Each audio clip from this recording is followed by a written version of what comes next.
Assalamualaikum warahmatullahi wabarakatuh. Mohon izin menyesuaikan, mohon izin Pak, di kesempatan hari ini saya akan mengerjakan tugas mengenai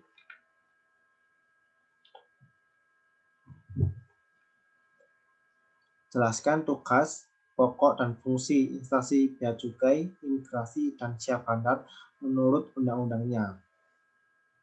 Siap. Dimulai dari bea cukai.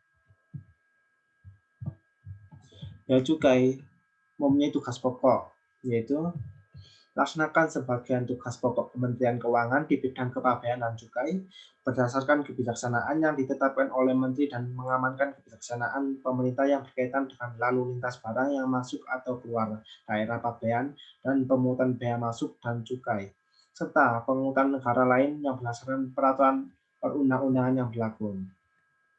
Di sini bea cukai juga memiliki fungsinya untuk menjalankan tugas pokok tersebut. Direktorat Jenderal Bea dan Cukai mempunyai fungsi 1. Merumuskan kebijaksanaan teknis di bidang pabean dan cukai sesuai kebijaksanaan yang ditetapkan oleh Menteri dan peraturan perundang-undangan yang berlaku.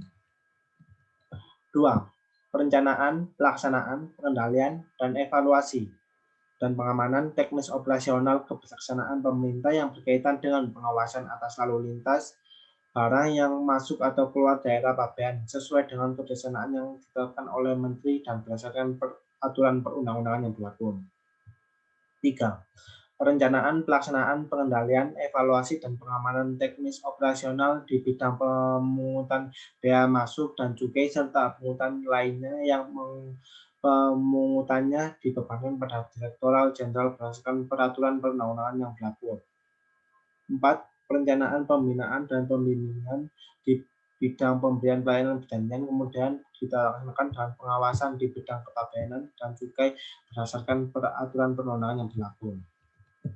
Undang-undang yang mengatur bea cukai ialah Undang-Undang Republik Indonesia Nomor 17 Tahun 2006 tentang perubahan atas Undang-Undang Nomor 10 Tahun 1995 tentang kepabeanan. 2. Imigrasi. Imigrasi mempunyai tugas sebagai dimaksud mempunyai tugas merumuskan serta melaksanakan kebijakan dan standarisasi teknis di bidang imigrasi.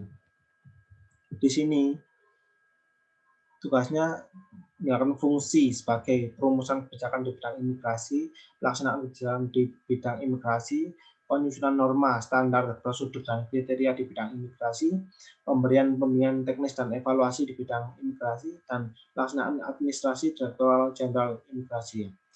Undang-undang yang mengatur imigrasi ialah Undang-Undang Republik Indonesia Nomor 6 Tahun 2011 tentang imigrasi. Ketiga, mengenai siap bandar. Siap bandar memiliki fungsi 1. Melaksanakan keselamatan dan keamanan pelayaran yang mencakup pelaksanaan, pengawasan, dan penegakan hukum di bidang akuntan di perairan, kepelabuhan, dan perlindungan lingkungan maritim di pelabuhan. Dan melaksanakan dan atau fungsi sebagai maksud yang ayat 1, siap bandar membantu pelaksanaan pencarian dan penyelamatan atau search and rescue di pelabuhan sesuai dengan ketentuan peraturan perundang-undangan. 3. Siap bandar diangkat oleh Menteri setelah memenuhi persyaratan kompetensi di bidang keselamatan dan keamanan pelayaran serta kesiapan. Tugas siap bandar. 1. Mengawasi kelautan kapal, keselamatan dan keamanan dan ketertiban di pelabuhan, mengawasi tertib lalu lintas kapal di perairan pelabuhan dan alur pelayaran, mengawasi kegiatan alih muat di perairan pelabuhan. 4. Mengawasi kegiatan salvage dan pekerjaan bawah air. 5. Mengawasi kegiatan penundaan kapal. 6. Mengawasi pemanduan. 7. Mengawasi bongkar muat barang berbahaya serta limbah bahan bahaya dan beracun. 8. Mengawasi pengisian bahan bakar. 9. Mengawasi ketertiban embarkasi dan debarkasi penumpang. 10. Mengawasi pengerukan dan reklamasi. 11. Mengawasi kegiatan pembangunan fasilitas pelabuhan. 12. Melaksanakan bantuan pencairan dan penyelamatan. 13. Memimpin penanggulangan pencemaran dan pemadaman kebakaran di pelabuhan dan mengawasi pelaksanaan pelindungan lingkungan di maritim. Undang-undang yang mengenai isi bandar ialah Undang-Undang Nomor 7 Tahun 2008 tentang pelayaran. Sekian dari saya. Assalamualaikum warahmatullahi wabarakatuh.